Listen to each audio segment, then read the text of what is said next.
금요일에 발표된 PCE 지수가 시장의 컨센서스를 하회하면서 인플레이션이 막바지에 접어들었다는 확신이 시장에 빠르게 퍼지고 있습니다.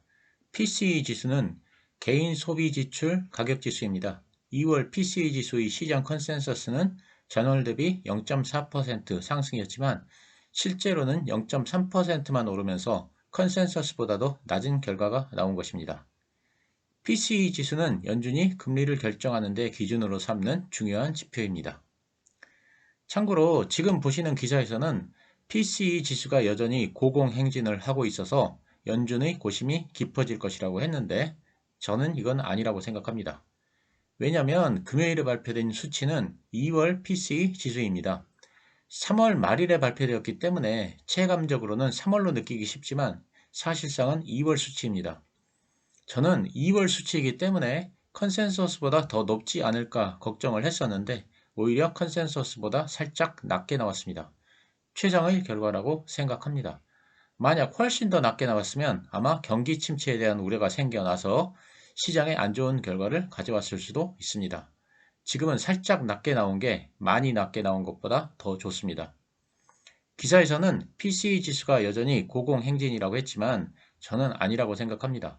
향후 발표될 3월 PCE 지수는 당연히 더 낮아질 것이고 연준도 이걸 알기 때문에 연준으로서는 크게 고심할 필요가 없는 수치라고 생각합니다. 그런 이유 때문인지 미국 주식시장도 큰 폭으로 상승을 했습니다. 금요일에 다우와 나스닥이 크게 올랐습니다. 달러 인덱스도 상승했고 미국 국채도 상승을 했습니다. 왼쪽이 달러 인덱스이고 오른쪽이 미국 국채금리입니다. 금리가 하락을 했으니까 국채는 상승을 했다는 건 다들 아실 테고요. 근데 국채가 상승을 한 건 알겠는데 달러는 왜 상승을 했을까요? 금리 인하에 대한 기대감 때문에 국채 가격이 상승을 했습니다. 그런데 금리 인하에 대한 기대감이 있으면 달러도 역시 약세가 되어야 하는 거 아닐까요? 그런데 왜 강세를 보였을까요? 저는 유럽 때문이라고 생각합니다. 인플레 완화 조짐에 유럽 증시가 일제히 상승을 했습니다. 거기다가 프랑스와 빌루와 드갈로 프랑스 중앙은행 총재는 금리 인상 사이클은 거의 막바지라는 말을 했습니다. 유럽이 금리를 올리지 못하면 유로화가 약세를 보이고 그래서 달러가 상대적으로 강세를 보인 것이라고 저는 생각합니다. EU는 금리를 다음번에 0.25% 올린 후 금리 인상을 마무리할 것으로 시장에서는 예상하고 있습니다. 그 외에 시장에 대해서는 특별히 드릴 말씀이 없습니다. 연준의 태세 전환에 의한 피봇을 시장에서는 기정사실하고 있고 그래서 주식시장은 강세를 나타내고 있습니다. 그동안 비관론으로 주식이 한 번 더 크게 하락할 것이라고 했던 사람들도 이제는 꼬리를 슬슬 내리고 있는 상황입니다. 유일하게 보이는 악재라고 하면 상업용 부동산에 많은 대출을 해준 은행들이 문제가 될 것이라는 예상 정도입니다. 특히 이것 때문에 지난주에 도이치방크가 곤혹을 치른 바 있습니다. 독일의 최대 은행인 도이치방크의 CDS, 즉 신용 부도 수합이 치솟으면서 부도 위험이 크게 올라간 것으로 신문 매체에서는 보도를 하고 있습니다. 하지만 CDS는 이름이 신용 부도 수합이고 사실상 부도와는 큰 관계가 없습니다. CDS는 주식과 마찬가지로 시장에서 사고 팔 수 있습니다. 그렇기 때문에 누군가가 프리미엄을 높여놓으면 시가가 그렇게 정해지는 것입니다. 마치 어떤 회사가 운영에 큰 문제가 없는데도 불구하고 누군가가 주식 투매를 하면 주가가 떨어지는 것과 마찬가지입니다. 그래서 유럽중앙은행의 은행감독위원회 위원장이 말하기를 불과 수백만 달러로 1조 유로나 되는 은행의 CDS를 움직여 주가를 흔들고 예금이 빠져나가게 할 수 있다면서 CDS는 매우 불투명하고 유동성이 부족하다는 말로 불편한 신기를 나타냈습니다. 시황은 특별한 것이 없어서 이 정도로 마무리하고 제가 드리고 싶은 말씀 한 가지를 드린 후에 마지막에 투자에 대한 단기적인 아이디어에 대해 말씀을 드리겠습니다. 저는 전문가라는 분들의 권위에 너무 복종하지 말고 자기 스스로 공부하고 그리고 그렇게 해서 나온 아이디어를 믿어야 한다는 말씀을 드립니다. 그래야 발전이 있습니다. 사람들은 권위자의 말이라면 일단은 옳은 것이라고 가정을 하고 들어갑니다. 하지만 다들 아시다시피 주식시장에는 전문가가 따로 없습니다. 방송에 나와서 전문가라고 하는 분들도 엄청 많이 틀리는 것은 다들 아실 것입니다. 저는 이런 분들의 말은 그냥 참조만 하고 실제로는 사고 실험을 많이 합니다. 근데 이게 나름대로 효과가 있습니다. 그래서 여러분들도 사고 실험을 해보라는 말씀을 드립니다. 사고 실험은 과학에서 많이 사용하는 방법입니다. 아인슈타인이 상대성 이론을 정립할 때 사용한 방법입니다. 직접 실험을 할 수가 없으니까 머릿속으로 실험을 하는 것입니다. 갈릴레이의 사고 실험도 유명합니다. 그 당시는 무거운 물체가 가벼운 물체보다 빨리 떨어진다는 아리스토텔레스의 말이 진실이라고 여겨지던 그런 시기였습니다. 사람들이 모두 다 그렇게 생각하고 있었습니다. 하지만 갈릴레이는 사고 실험을 통해서 아리스토텔레스의 권위에 도전을 합니다. 머릿속에서 실험을 한 것입니다. 높은 곳에서 쇠구슬과 깃털을 각각 떨어뜨립니다. 그리고 이번에는 쇠구슬과 깃털을 묶어서 떨어뜨립니다. 아리스토텔레스의 이론에 의하면 가장 무거운 물체가 가장 먼저 떨어져야 합니다. 그러면 쇠구슬과 깃털을 한데 묶은 물체가 가장 무거우니까 가장 먼저 떨어져야 합니다.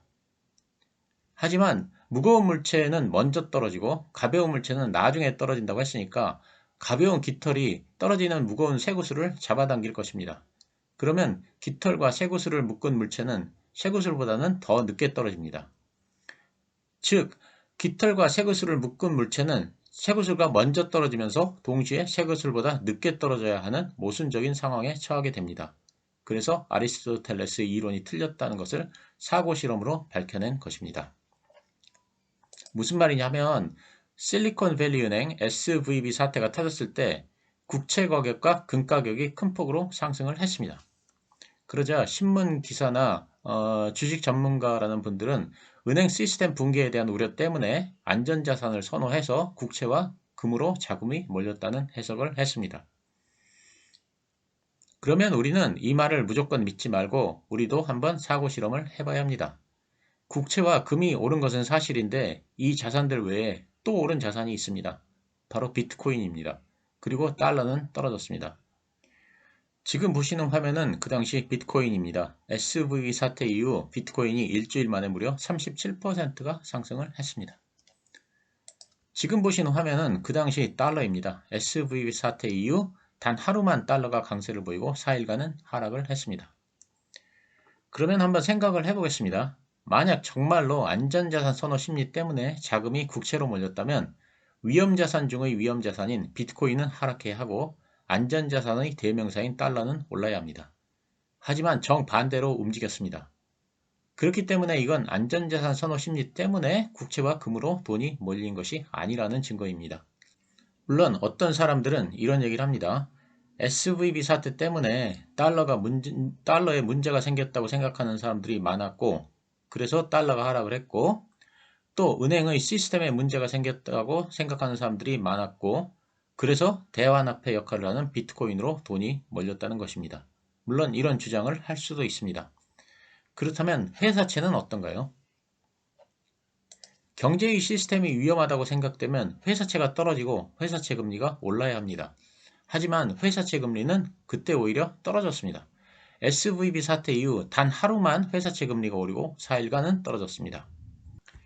결론적으로 SVB 사태 때문에 국채로 돈이 몰린 것이 아니라 SVB 사태 때문에 금리를 올리지 못할 것이라는 기대감 때문에 국채로 돈이 몰린 것입니다. 금리를 올리지 못하면 국채와 회사채는 오릅니다. 그리고 금리에 민감한 자산인 비트코인도 오릅니다. 금리가 오르지 못하면 달러가 약세가 됩니다. 이러한 해석이 그 당시 나타난 현상과 정확히 일치합니다. 그러면 이런 해석이 왜 중요할까요? 시장을 어떻게 해석하느냐에 따라 포지션이 완전히 달라지기 때문입니다. 언론에서나 전문가분들이 말한 대로 안전자산 선호 심리 때문에 돈이 국채로 몰렸다면 위험자산인 주식에서 돈이 빠져나간다는 뜻입니다. 그러면 이론적으로는 주식을 팔아야 합니다. 근데 제가 말씀드린 대로 SVB 사태 때문에 더 이상 금리 인상이 없을 것이라는 기대가 생겼고 그래서 국채금리가 낮아진 것이라면 향후 주식시장의 강세를 예측할 수 있습니다. 그러면 SVB 사태 때 주식을 팔 것이 아니라 오히려 사야 할 때입니다. 그래서 제가 SVB 사태로 조정을 보일 때 주식을 사라는 말씀을 드린 것입니다. 지금 보시는 차트는 한 달간의 나스닥 지수입니다. SVB 사태가 있었던 3월 11일이 바닥이었으며 그 이후로 주가가 크게 상승을 했습니다. 다시 말씀을 드리자면 언론이나 전문가들의 권위에 눌리지 말자. 그들의 말을 무조건 믿지 말고 의심하자.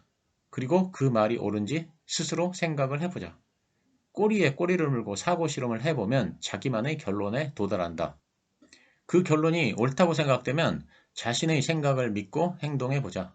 만약 나중에 오류가 밝혀진다면 스스로 오류를 보완하면서 발전시키면 된다. 장기적으로는 이렇게 하면 많은 발전이 있다고 생각합니다. 저는 이런 방법을 권합니다. 그리고 장세에 대해 간단히 말씀을 드리자면 2차전지 AI 로봇이 1, 4분기 장세를 이끌었습니다. 저는 AI와 로봇에 대해서는 계속 긍정적 관점에서 말씀을 드렸습니다. 하지만 저는 경기 침체에 의한 전기차 판매의 부진을 예상했었기 때문에 2차전지는 1분기 실적을 확인한 후 투자에 나서는 것이 좋겠다는 말씀을 드렸습니다. 그런데 연초부터 2차전지가 급등을 했습니다. 이것은 제가 예상하지 못한 부분입니다. 현재 코스닥은 강세장입니다. 강세장은 약세장과 차이가 있습니다. 만약 약세장이라면 주도주가 꺾이면 장세가 소강 상태로 들어갑니다. 하지만 강세장이기 때문에 주도주가 당장 꺾이기보다는 횡보하면서 다른 종목들을 끌어올릴 가능성이 큽니다. 2차전지 관련주 중에서는 에코프로가 주도주입니다. 그래서 2차전지 모멘텀 투자에 관심이 있으신 분들은 그동안 덜 오른 종목에 관심을 가져보는 것도 좋다고 생각합니다. 에코프로비엠과 LNF는 같은 양극재 기업입니다. 하지만 에코프로비엠이 오르는 동안 LNF는 제대로 못 올랐습니다. 그래서 LNF가 에코프로비엠과 키 맞추기를 할 가능성은 있다고 생각합니다. 단기적으로 대응이 가능하다고 생각하시는 분들은 LNF에 관심을 가져도 좋다고 생각합니다. 그런데 에코프로가 꺾이는 시점에서는 LNF도 매도를 해야 한다는 점을 잊지 말아야 하고 매도 시점은 에코프로의 5일선이 11선 밑으로 떨어지는 시점이다. 이것이 저희 개인적인 생각입니다. 참고로 제가 2차전지 관련해서는 몇 년씩 하는 장기 투자는 조심하자는 말씀을 계속 드렸는데 단기적으로는 모멘텀이 살아있어서 단기 투자는 가능하다고 생각합니다. 하지만 2차전지 관련주에 몇 년씩 투자하는 장기 투자는 여전히 부정적인 입장입니다. 저 같은 경우는 장기 투자를 하는 사람이기 때문에 모멘텀 투자는 하지 않습니다. 제가 2주 전에 조만간 반도체 관련주의 상승이 있을 것이라고 했는데 지난주에 반도체 관련주가 올랐습니다. 그런데 연속성이 있을지는 아직은 잘 모르겠습니다. 상승은 하겠지만 크게 상승을 하기에는 아직은 어렵지 않을까 하고 생각합니다. 그리고 연초에 중국 리오프닝 관련주가 반짝 상승을 하다가 AI, 로봇, 2차전지 기세에 밀려서 더 이상 상승을 하지 못했습니다. 현재 상승 종목이 확산되다 보니까 아마도 중국 리오프닝 관련주가 다시 상승할 가능성도 크다고 생각합니다. 간단히 저희 생각을 말씀드렸습니다. 제 생각일 뿐이니 참조만 하시기 바랍니다. 감사합니다.